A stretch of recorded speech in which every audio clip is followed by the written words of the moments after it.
Did you know that there are over 50 million animals per year that are being killed because they're being used as test subjects for products? There are multiple people who don't even know about the abuse many of these animals go through just because some scientists are using them as test subjects.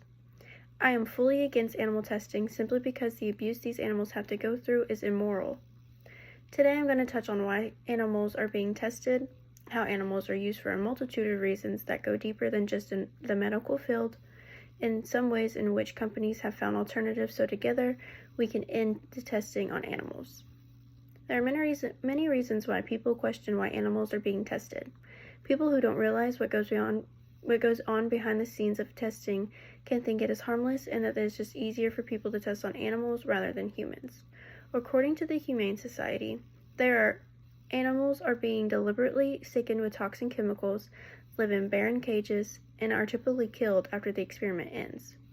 A major part of what can be misleading to the public is not only why these animals are being tested, but what they have to go through to be tested on. Something else a lot of the public probably don't realize is that animal testing is not just for medicinal purposes. They are used for all household, cosmetic, etc. purposes. A lot of mainstream makeup lines test on animals. For example, CoverGirl, Maybelline, MAC, L'Oreal, the list goes on. They are being used for shampoos, mascaras, deodorant, dish soap, household cleaners, even laundry detergent. Once seeing how many things these animals can be tested on can open people's eyes to the obscure abuse these animals are being put through. And with the rise of companies like Rise for Animals, it is easier to help make testing on animals banned and help push this agenda. With the rise of advocates and technology, it is also easier for the community to combat this issue, as well as finding alternatives for companies to test on. It is also easier now to see the data on these tests and how it is never 100% accurate. And according to the FDA, only 8% of testing is deemed safe and effective for humans. The other 92% is not.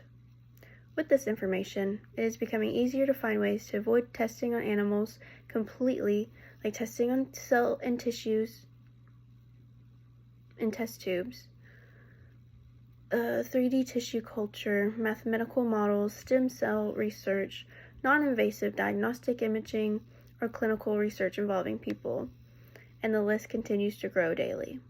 The testing on animals is not worth the abuse and the life lost of these animals for results that can come back as inconclusive or not even being able to compare to a human trial.